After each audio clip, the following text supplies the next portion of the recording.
Oração para desaparecer, Socorro a Scioli, Companhia das Letras. Audiodescrição da capa.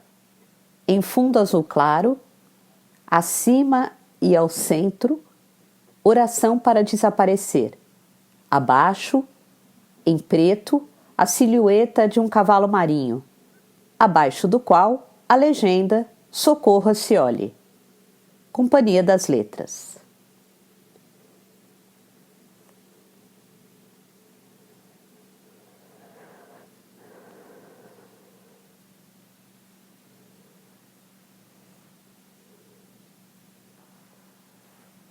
Sumário.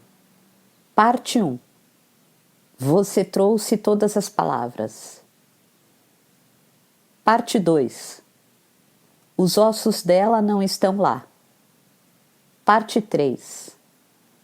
A língua de fogo avisou. Oração para desaparecer. Agradecimentos sobre a autora, créditos. Epígrafe. Deixa o mundo dar seus giros. Estou de costas guardadas, a poder de minhas rezas. João Guimarães Rosa. Segunda epígrafe. Assalta-me o desejo de convocar os poetas, os sociólogos, os pintores, os romancistas e os músicos do Brasil e pedir-lhes que vejam, mas vejam longamente, a igreja de Almofala. Vinde, poetas, e vinde, sábios, vinde celebrar comigo este caso de vento e areia e o índio disperso e a soterrada igreja. Carlos Drummond de Andrade, Areia e Vento, Correio da Manhã, 17 de novembro de 1946. Para Júlio Camilo, que dissolve e recria meu tempo. Parte 1. Você trouxe todas as palavras. 1. Acordei com os olhos grudados de lama, o nariz entupido de terra e a boca cheia de areia estralando nos dentes. Alguém me enterrou. Bichos alisavam minha língua, rastejavam pelos ouvidos e por outros caminhos para dentro das carnes.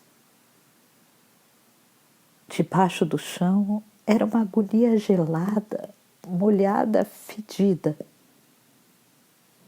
Não sentia braços e pernas no breu daquela cova. Perdi a noção do meu corpo. Achei que me transformaria em um bicho morto, me desfazendo até virar pó. Ninguém sabe o que fazer na hora da morte. Quando eu já suplicava pelo fim, o buraco me apertou com uma mão gigante de terra, envolveu meu corpo inteiro e começou a me expulsar. Os olhos lacrados, a hora do parto, a boa hora de Nossa Senhora. As palavras se repetiam no pensamento tomado de desespero. Comecei a sentir os músculos, ossos, nervos, minha pele toda invadida pelo espírito impetuoso de um parafuso, a forma humana preservada. Não virei bicho nem pó. Girava para cima com ritmo e firmeza, sem fazer esforço, na pressão lenta da terra, cada vez mais forte ao redor do meu eixo, apertando dos lados, empurrando no meio das pernas pelas plantas dos pés. O monstro subterrâneo estava decidido sobre meu destino. Queria me expulsar dali. 2 pares de braços surgiram cavando, falando, abrindo espaço para a luz. Buscavam por mim. 2 mãos encontraram meu pescoço, seguraram pelos lados e puxaram com força. Outro par de mãos agarrou minha cabeça. Ouvia suas vozes apressadas, comentando como era pesada. Cuidado para o pescoço não quebrar e matar de uma vez. Puxe o braço com jeito para não arrancar o ombro. Que pele fria! Será que a criatura está viva?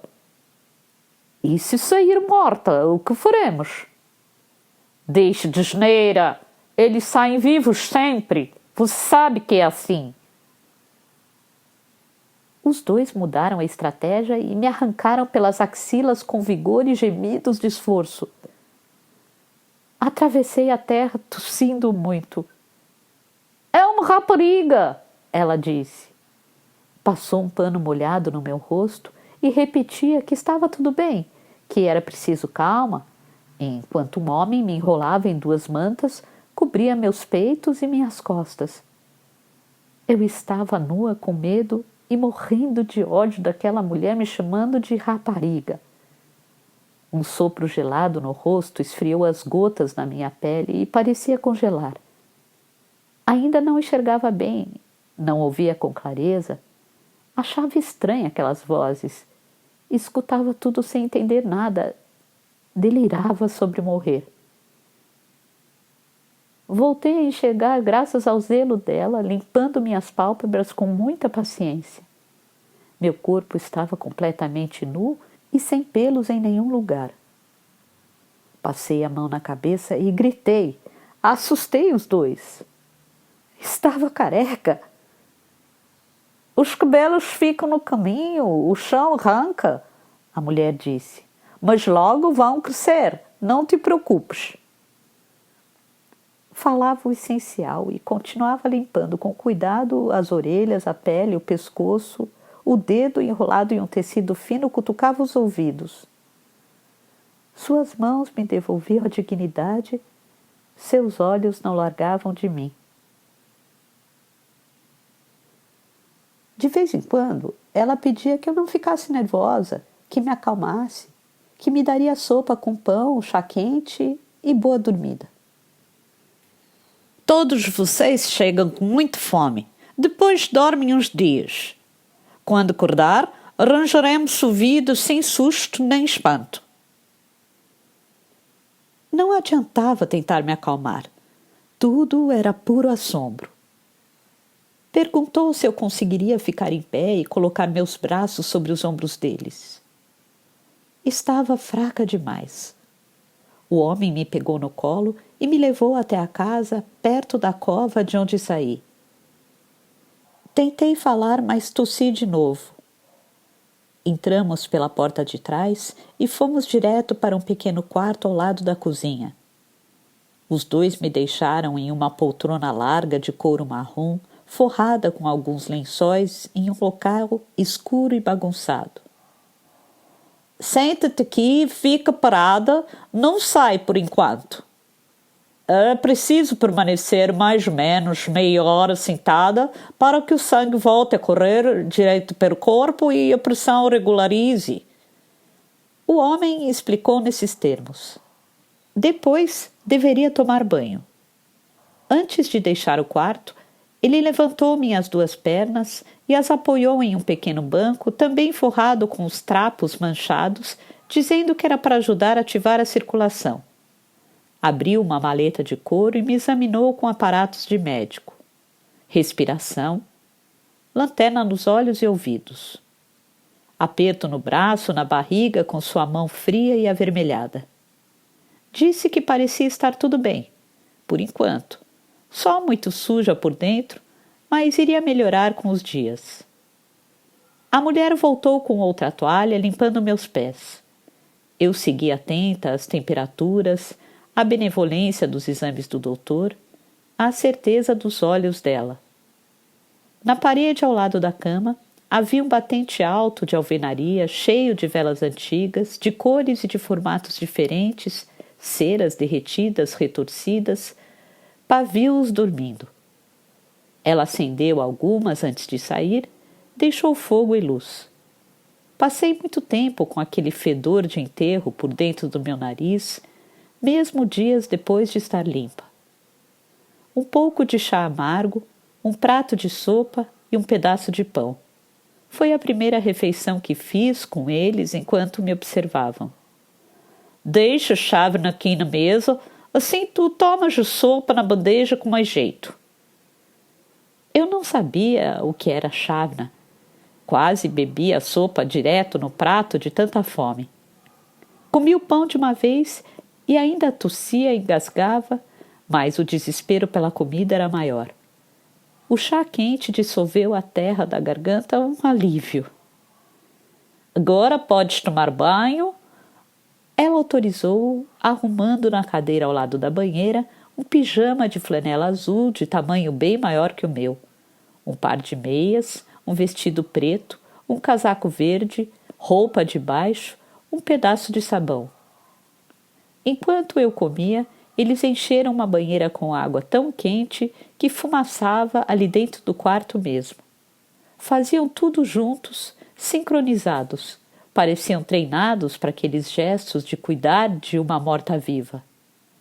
A água caía na banheira de ferro antiga e de pés elegantes. Ao lado havia uma cama e um baú. Demora-te no banho, lava as partes todas, esfrega-te com esta esponja. Tenho outras. Arranjei um pacote quando soube que tu chegarias. Podes usar tudo. Limpa os dentes. É importante tirar a sujeira das gengivas também. Descansa. Depois do banho, tu podes dormir. A cama está pronta. Ela adivinhou meu desejo de falar e avisou que não seria bom fazer muito esforço nos primeiros dias. Eu sou Florice. Este é o Dr. Fernando, meu marido. Ele médico. Saberá fazer o que é preciso para recuperar tua saúde. Depois tu me dizes o teu nome. Seria impossível descansar com tanto nojo da minha imundície. Tirei os panos de cima de mim e entrei na banheira para passar o frio, o corpo nu, tonto e fraco, sem equilíbrio. Fechei os olhos dentro da água, a perfeição da temperatura, um lago de alívio sob a luz das velas. Parecia lógico e prudente aceitar que algo gravíssimo acontecera. Voltei a achar dessa vez, com calma, que eu estava morta. Alguém me matou e tudo ao redor era o além. Então, era assim a morte? Uma senhora de olhos azuis chamada Florice, prestimosa, racional, um pouco apreensiva, mas jamais surpresa. Uma aberração surgiu do solo no quintal, mas isso não alterava sua calma, como se me conhecesse. Se fosse uma situação real, com pessoas vivas, não sei o que teria sido de mim. Onde teria sido largada? Chamariam a polícia? Pensava tudo isso ao mesmo tempo, minha cabeça acelerada. Cheguei a me convencer de que talvez aquilo fosse uma área de transição, um descanso para o que viria depois. Vida e morte são mistérios que ninguém alcança. Tudo o que se fala sobre nascer e morrer é mera aposta. A morte é dolorosa, mas talvez o nascimento seja pior. A minha desgraça estava ali, entre uma coisa e outra. Era estranho que o corpo doesse tanto nos músculos, na pele, aquela dor de cabeça, sentir fome e sentir frio, ter a carne tão viva ainda. O desligamento das sensações viria aos poucos. Devia ser assim. Alisei meu corpo com as mãos, buscando algo que explicasse o acontecido. Tiro, facada, ferida, inchaço, costura, tumor. Achei um corte no braço esquerdo, fundo, do ombro ao cotovelo, e outro no pescoço, e machucados, pontos, roxos, arranhões, pancadas. Os cortes maiores não sangravam, mas estavam abertos e com terra por dentro. Ardia. Eu não estranhava minha própria pele. Fui capaz de alguma maneira, apertei minhas coxas, achei tudo forte, farto, os músculos, as carnes, os seios. As pistas eram só essas. A última esperança que tinha era o corpo, minha única posse. Mesmo sem saber se eu era só uma sobra de vida que desapareceria com os dias. Mergulhei. A banheira era larga e funda o suficiente para ficar uns segundos imersa. Foi quando percebi um colar de búzios boiando, preso ao meu pescoço, cheio de areia que saía de dentro das conchas e se dissolvia na água, e que veio comigo não sei de onde, em testemunho de não sei o quê. Recobri um pouco da lucidez. Até hoje, quando estou confusa, cuido do meu corpo, lavo a cabeça, deixo que a água me ajude a voltar para minha pele. A temperatura foi baixando muito rápido e tive de sair da banheira, me enxugar, vestir a roupa, as meias, calçar os estranhos sapatos de esquentar pés e abrir a porta para tentar chamá-la. Havia voz. Florice! Ela veio correndo com o marido e perguntei se eles sabiam como eu morri, se estava mesmo morta, onde era aquele lugar, tudo atropelado. Ela fala brasileiro, Fernando disse sorrindo, pois para ele era boa notícia. Perguntaram meu nome. Não lembrava. Não havia nenhum registro de resposta nos meus pensamentos para a pergunta que coloca uma pessoa na vida de outra. Nada aparecia na cabeça, imagem, lembrança, nenhuma pessoa. Isso me desesperou e eles disseram que seria melhor dormir, pois a chegada confunde as ideias. No dia seguinte eu lembraria de tudo. E se eu não lembrar? Todos lembram.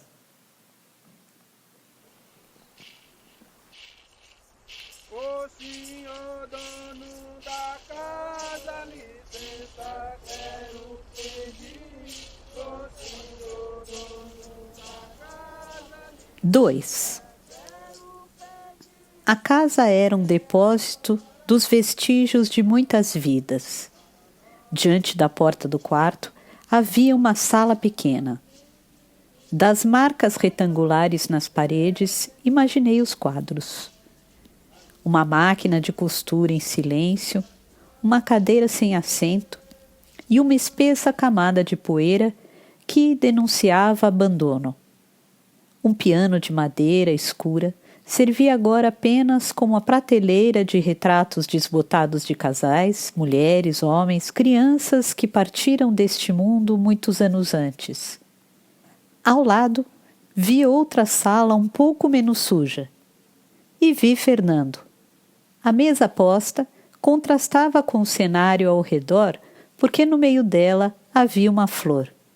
Uma garrafa branca com água e uma rosa amarela de almofala, como eu saberia depois. Um dos dois saiu no frio para buscá-la e dar outra ordem ao lugar do nosso pequeno almoço. Florice estava cozinhando enquanto uma mulher cantava no rádio. Fernando puxou uma cadeira para mim. A menina conseguiu descansar? Sentiste alguma dor na cabeça, no corpo? Está bem? O sono foi reparador, sim, mas não resgatou nenhum traço de memória. Ele perguntaria isso a seguir e já adiantei que não recuperei nada. Interrompeu o exame, mudou de assunto, alinhou a colher com a mão direita, o garfo com a esquerda e contou que o capricho da mesa era graças a uma mala de apetrechos trazidos pela esposa. Toalha de mesa, copos, chávenas, pratos, talheres, tudo era deles. Florice só sabe estar cercada de beleza. Só anda com as coisinhas dela. Os dois perfumados, penteados, bem vestidos. Especialmente ele, Fernando, e sua inabalável elegância e olhar sempre atento a todos os meus gestos. Não era só cuidado. Havia curiosidade e um pouco de medo, um sentido de alerta. As bagagens estavam no chão, uma mala aberta e outra fechada. Perto delas, um pacote enrolado com plástico preto e barbante em cima de um cobertor dobrado parecia um bebê morto e preparado para um enterro. Não tive tempo de perguntar o que era. Nunca esqueci a sensação que me causou aquele embrulho aterrorizante como um choque frio. Durou segundos minha vista ali. Logo Florice encheu minha xícara de café e o cheiro me acordou. Só depois de tomar metade e de comer algo, comecei a falar e a fazer perguntas. Como fui parar naquele lugar? O que aconteceu? Se eu estava morta, se ela era a morte e ele era Deus, ou a morte seu auxiliar? Os dois riam, achavam divertida a minha confusão. Até que veio a sentença. Você trouxe todas as palavras. Foi Fernando quem disse. Perguntei de novo o que tinha acontecido comigo e Florice foi direta. Sabemos muito pouco sobre isso. Só recebemos o aviso de que alguém chegaria no chão deste lugar e foi preciso correr para o teu resgate. De repente, estávamos concentrados em falar a sério sobre todo aquele absurdo. E como vocês souberam? Recebemos um telefonema. E o que disseram de mim? Não explicaram nada? Nada. Foi uma conversa breve. Mandaram que viéssemos a Almofala, a esta aldeia, buscar uma mulher, desligaram o telefone. Nós já sabíamos que iria acontecer um dia conosco, mas demorou muito. Abrimos o mapa de Portugal e eu e Florice e vimos 6 aldeias com o mesmo nome, cada uma menor que outra. Seria um código? Almofala é uma palavra árabe. Significa acampamento temporário. Al-Mohala. Os mouros foram deixando muitos pelo caminho. Ficamos sem saber o que fazer. Imaginamos 1000 sentidos, uma senha, um enigma. Estávamos perdidos. E como descobriram? Recebemos outra ligação pedindo desculpas pela confusão e explicando que era a Almofala perto de Caldas de Rainha. É só? Só. Falou do pó de café, mas disso já sabia. O que pó de café tem a ver com isso? Quando se recebe um aviso da chegada dos ressurrectos, a gente joga pó de café no lugar onde quer que a terra se abra. Ajuda no caminho. Meu avô fazia assim porque alguém disse ele. Ressurrecto? Eu sou isso? É como meu pai chamava. Pessoas que iam morrer, mas por um triz escaparam e voltaram à vida em outro lugar. E qual o sentido disso? A menina ainda não percebeu que quase nada na vida faz sentido. Algumas coisas são obrigatórias, é preciso fazer e já está. Desde pequena, eu sei que temos de jogar o pó de café no terreno e aguardar a criatura que vai chegar, receber, cuidar de todas as maneiras até que a pessoa vá embora por decisão própria. São as regras. E entre um acontecimento e outro, rezar para que nada de mal nos ocorra. Achei que não aconteceria mais, que por algum motivo eu poderia estar livre, mas tu vieste. Se a gente começar com isso de entender, ninguém termina mais essa conversa. E temos muito a fazer. Quem ligou era homem ou mulher? A mulher. Apresentou-se como Regina, nada mais. Quem é essa Regina? Por que ela sabe de mim? Não faço ideia, menina. Nunca vi na vida. Ela só disse essas coisas e desligou. Falava rápido demais, um entusiasmo de ideias, mas consegui entender e cá estamos. Chegamos semana passada e arranjamos esta casa. Fizemos vigília para esperar teu desenterro, obedecendo a ordem da razão mística que nunca entenderemos, como dizia meu pai. Mas por quê? O que vocês querem comigo? Queremos nada. É uma obrigação a cumprir isso. Salvamos tua vida. A menina deveria agradecer. Florice tentou encerrar a conversa, aborrecida, irritada, resmungando. Ficou me perguntando se eu queria algo mais, que era bom comer bastante, pois devia ter perdido vitaminas. Da bruma ao corpo de novo. Fernando retomou a conversa. Lembras-te teu nome? Uma letra? Um som? Não. Vais lembrar, mas escuta. Esta casa não é nossa, como já te expliquei. Não somos daqui. Alugamos só para te receber e já vamos embora amanhã. Ainda há tempo de passear um pouco pela aldeia. Tu precisas andar para reequilibrar a circulação. Funções vitais. É necessário. Eu vou ficar aqui? Não. Claro que não. Vamos te levar para a casa da irmã de Florice no norte. De lá seguiremos a nossa vida. Tu segues a tua e não estás desamparada nesse começo. Moramos em um apartamento em Lisboa, na casa de minha cunhada, tu terás mais conforto. Ela vive sozinha, vai gostar da tua companhia, já falamos com ela. Depois, tu decides teu destino quando lembrar. Alguns voltam para casa, outros ficam. É escolha tua. Mas, por enquanto, é nossa responsabilidade cuidar de ti até que essa fase de confusão passe. Então, eles cuidariam de mim, mas eu deveria seguir a minha vida em breve.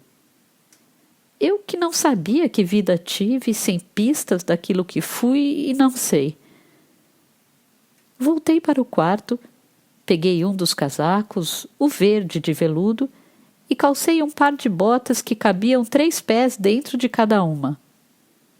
Na porta, Fernando disse que iria comigo caminhar, mas que seria rápido para não despeitar a curiosidade das pessoas. A Almofala era uma aldeia pequena, uma e outra casa habitada, com roseiras no jardim, flores saindo dos muros, datas antigas sobre as portas, tomada por gatos peludos de todos os tipos. A maioria das construções estava abandonada. O som das pedras sob nossos sapatos quebrava o silêncio frio e triste. Estávamos no alto de uma montanha, o cume do mundo, o mais perto possível do céu. Dobrando à esquerda da casa, vimos uma igrejinha no alto, em formato triangular, vazia e de portas fechadas. Um homem que arrancava mato das pedras do muro veio falar com Fernando. Entendi que se conheciam do primeiro dia, trataram do aluguel. Ele perguntou se estava tudo bem na casa. Acho que tentava entender o que fazíamos ali, porque metralhava as perguntas olhando para mim. Fernando explicou que procurou uma aldeia tranquila e alta para uns dias de descanso com a sobrinha doente. Para evitar seu olhar estupefato, achei prudente subir os degraus, entrar na igreja e me sentar um pouco. Mas estava trancada. Havia uma rosa vermelha no batente, fresca, recém-colhida. Talvez deixada por alguém que iria levá-la para algum santo e deu com a porta fechada. Os dois conversavam e o homem falava de Almofala, Contava que os idosos foram morrendo e que as famílias nunca voltaram para reclamar às casas, que tudo morria junto com quem partia e talvez fosse culpa das almas do fosso, os mortos da Santa Inquisição. Os enforcamentos aconteciam ali, os corpos eram jogados lá. Ele apontava com precisão, colocando seus olhos nas palavras para explicar a geografia do desterro sem precisar a data. Parecia um ato de sempre: enforcar, jogar no buraco da morte. Dei a volta para não ouvir mais. Encontrei uma portinha lateral, talvez estivesse aberta. Quando subi os degraus, todas as portas começaram a sacudir, várias mãos ao mesmo tempo, um movimento orquestrado pelo vento. Continuei subindo e, com mais um passo, mais de perto, estavam sacolejando a madeira com violência, implorando para sair mais forte e mais alto. Isso acontecia com a porta principal, a lateral e as janelas sincronizadas, e teria de ser, então, o trabalho de umas tantas pessoas. Eu ouvia um murmurar de longe, confuso. Tive medo, mas os homens conversavam normalmente? Não pareciam ouvir nada. Desci correndo e escorreguei na areia. Fernando olhou para mim espantado, ajudou-me a levantar e adiantou o nosso retorno sem entender meu susto, minhas palavras desconexas em voz bem alta, repetindo que estavam tentando abrir as portas e as janelas, que era preciso salvar as almas presas dos enforcados. Alguns moradores a aparecer pelas ruelas e o rumor da forasteira louca já estava se espalhando, pelo visto, coisa fácil de acontecer em um lugar morto onde nunca há novidades e são tão poucos os vivos. Despediu-se explicando ao homem que precisava cuidar da sobrinha doente, que já iríamos embora. Voltei para casa chorando e amaldiçoando o fosso vazio da minha memória.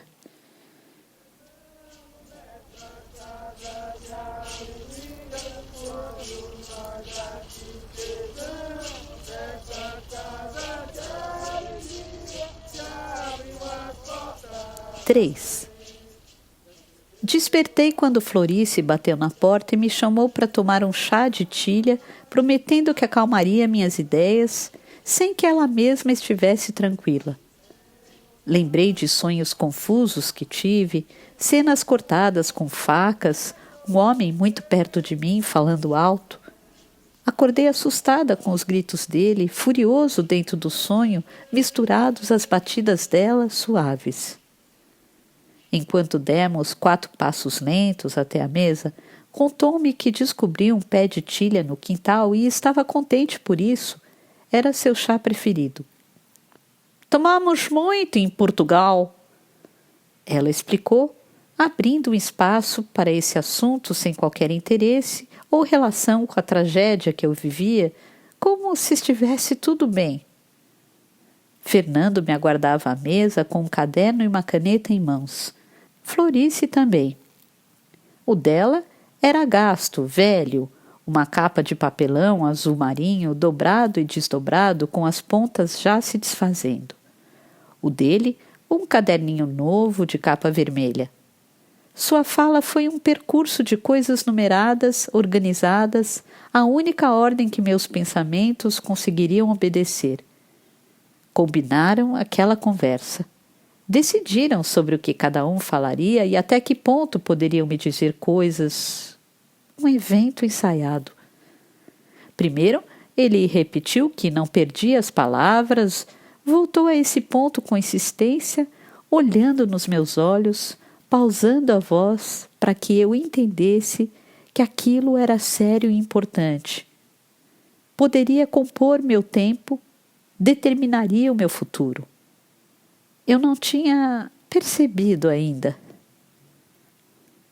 Primeiro ele repetiu que não perdia as palavras. Voltou a este ponto com insistência, olhando nos meus olhos, pausando a voz para que eu entendesse que aquilo era sério e importante, poderia compor meu tempo, determinaria o meu futuro.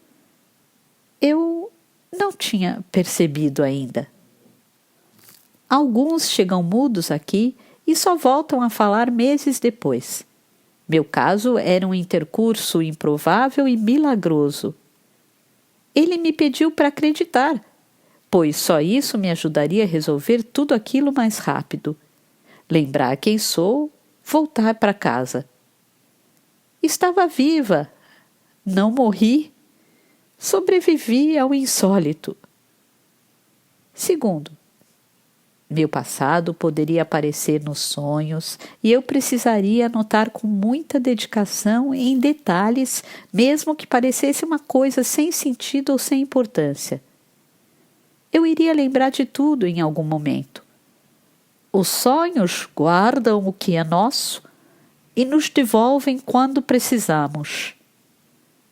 Ele disse, contando que pelos caminhos de dentro as memórias voltaram da viagem escura. Escreve tudo no caderno. Sabemos que é difícil para ti não lembrar nada da tua vida nem das pessoas. Não perceber o que te aconteceu é devastador, mas os outros chegaram quase sempre mudos, soltando grunhidos que ninguém entende. Lá enviam um festival de horrores. As palavras vieram. Isso é muito bom, mas tem paciência. É como reconstruir uma cidade depois de um terremoto. Tu te desfizeste, foi uma categoria de morte, mas não daquelas que encerram a vida. É uma ressurreição, entendes? Claro que eu não entendia. Eu acreditava nele. Havia um esforço sincero para me fazer perceber muito profundamente que me entregava uma chave importante para seguir, mas eu me revoltava. Quem são os outros todos? Florícia ouvia tudo cabeça baixa, olhando seu caderno, prestes a explodir com minha irritação, apertando os lábios, controlando o ânimo, apressando os gestos e a ponta dos dedos contornando a borda da capa com unhas pintadas e bem cortadas. Fernando sustentava o olhar em mim. As tarefas entre os dois estavam bem divididas. Ela cuidava do meu corpo por obrigação e ele dos pedaços de alma que levei por caridade. Perguntei também o que achavam que aconteceu na igrejinha da aldeia. Ela disse que pode ter sido alguma confusão mental. É comum no meu estado. Além de rapariga, sou louca. Era isso que ela pensava de mim, essa égua do meu ódio. Não havia nada lá. As portas estavam imóveis, ele garantiu. Olhou com atenção. Não escutou coisa nenhuma. Tive certeza de que muitas pessoas queriam sair de lá de dentro, mas eles disseram que eu não me importasse, que os primeiros dias e meses eram assim mesmo, aconteciam fatos inexplicáveis. Ou eu posso ser louca. Se não sabemos de nada, posso ser qualquer coisa. Os ressurrectos chegam sempre confusos. Eu conheci muitos loucos na vida e os piores estavam sempre convencidos de que eram ótimas pessoas. Florícia resolveu falar. O que é ser ressurrecto, afinal? Por que isso aconteceu comigo? Já te disse antes. Significa quem morre sem morrer, enterrados que saem da terra. Não é com qualquer morto, são os escolhidos para isso. Quem começa uma vida nova. Meu avô repetia exatamente isso quando tocávamos no assunto. O que aconteceu contigo é parte da história da minha família há anos.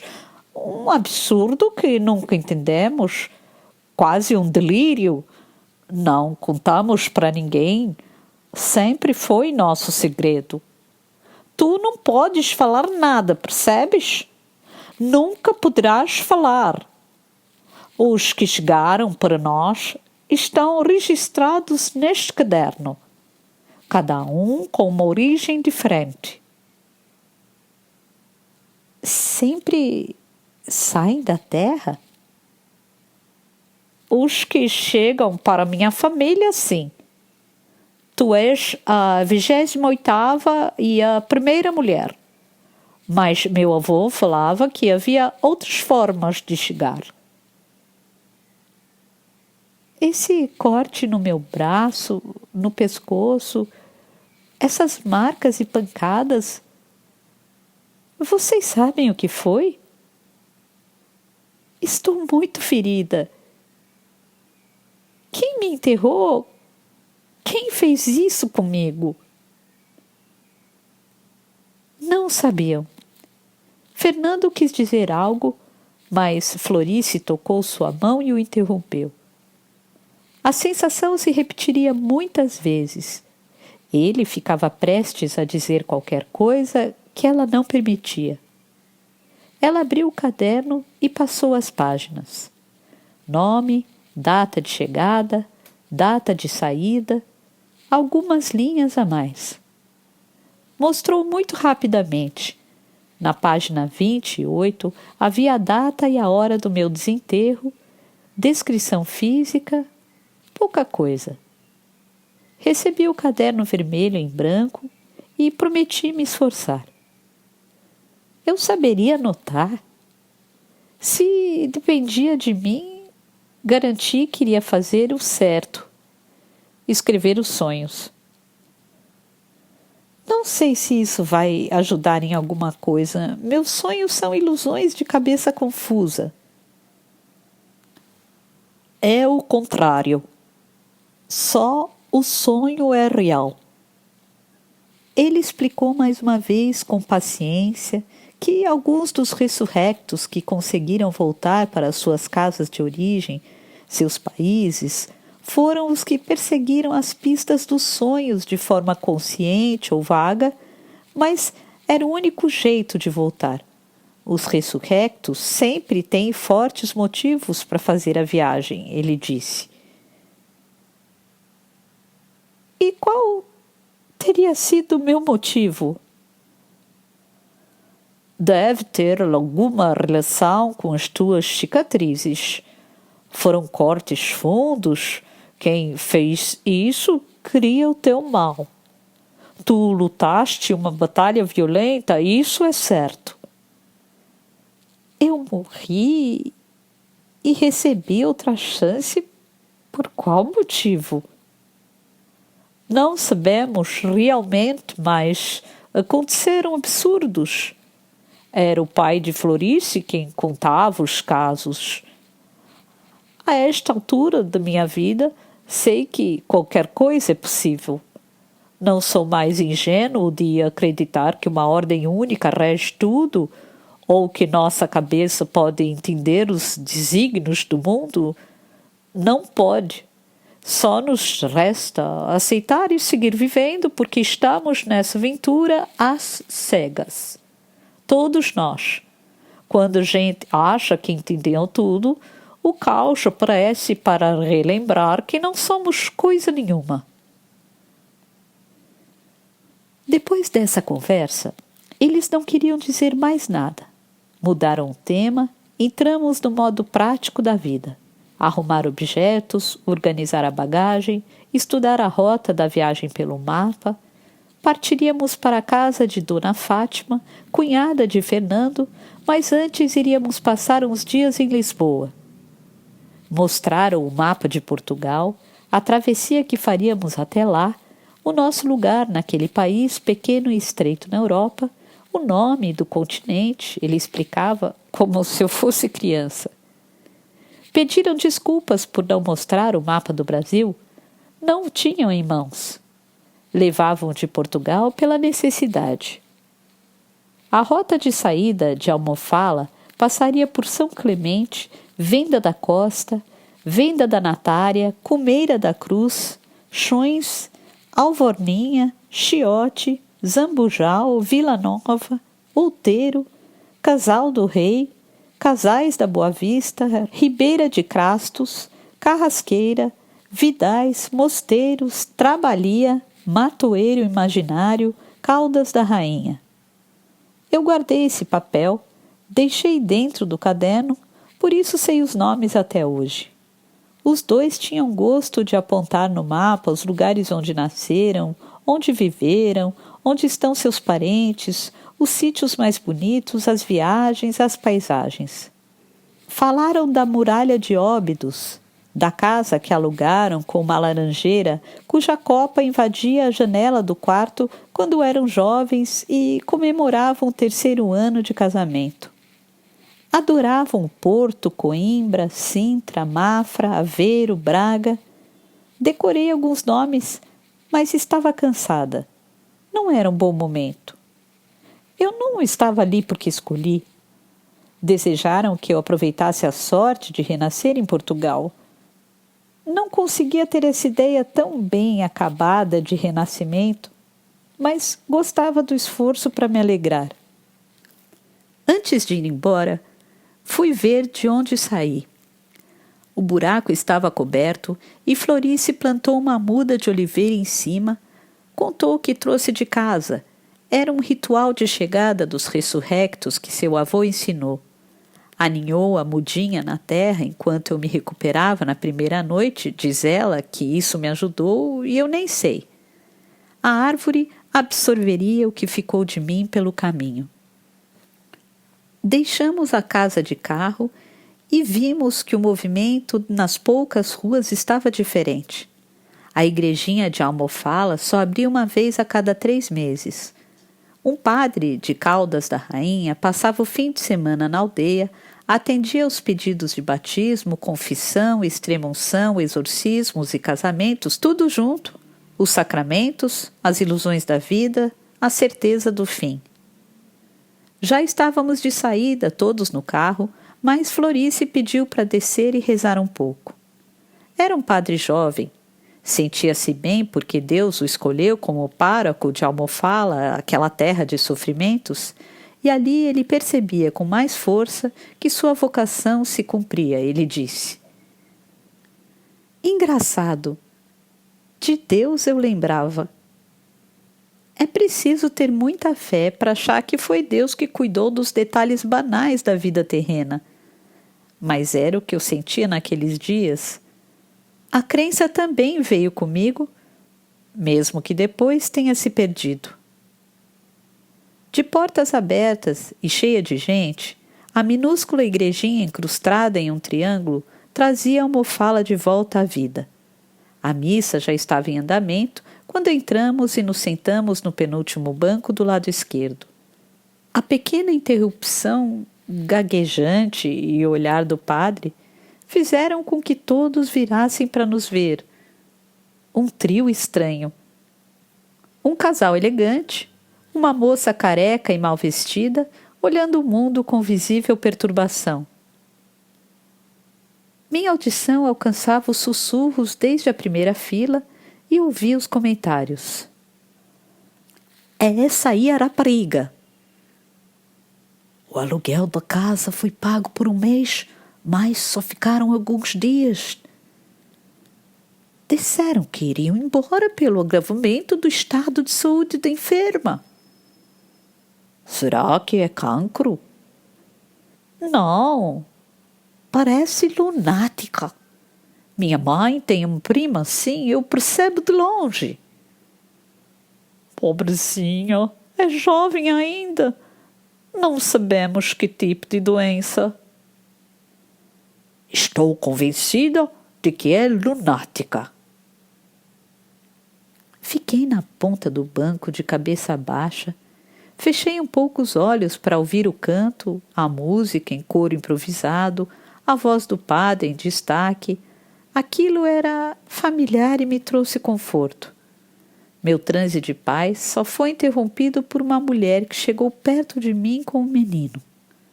O povo todo cantava, olhando para o padre. Já tinham esquecido de nós, menos eles, a mulher e o menino. Menos aquele outro homem na janela. Menos o jovem na outra janela. E as duas idosas gêmeas, muito magras e com fiapos de cabelos brancos e longos, quase um emaranhado de teias e poeira da cabeça até os ombros, uma cabeleira só para duas pessoas. A mulher com o menino olhava muito séria, e enquanto eu a observava, não percebi que chegou ao meu lado uma menina de uns 7 anos, tão junto de mim que falou baixo no meu ouvido com um movimento discreto. Já vais? Sorri para ela e disse que sim. Sorri para as outras pessoas em pé nas janelas. Não responderam o cumprimento, apenas olharam para mim. A cor e a forma as distinguiam dos outros da igreja e então eu entendi.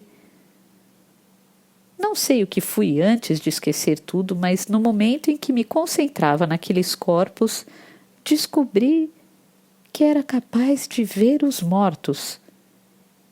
Não era espantoso. Deve ter sido sempre assim. A ideia não me deu medo, mas era angustiante. A menina continuava ali e disse que iria comigo. É difícil lembrar dessa cena. Tenho vontade de chorar. Isso tudo os primeiros dias. Eu retomo a sensação de sufocamento. Se você não se importar, eu gostaria de fazer uma pausa agora para beber água. Estou contando muito rápido? Não te preocupa, estou a gravar. Aceitas um sumo de laranja? Só água, obrigada. E talvez uma taça de vinho. Mas, veja, dos primeiros dias, lembro algumas coisas com detalhes, mas depois da saída de Almofala, os acontecimentos foram diferentes. Não sei se vou conseguir continuar da mesma maneira, quase minuto a minuto. Talvez o caderno ajude? Anotaste os sonhos, certamente? Sim, anotei o que foi possível. Aos poucos tive sonhos mais longos, mais claros. Em alguns tive certa lucidez. Aqui está o caderno. Gostaria de ver quando for possível. Será importante para o meu trabalho. O senhor não tem perguntas? Sim, mas o correto é sempre escutar primeiro.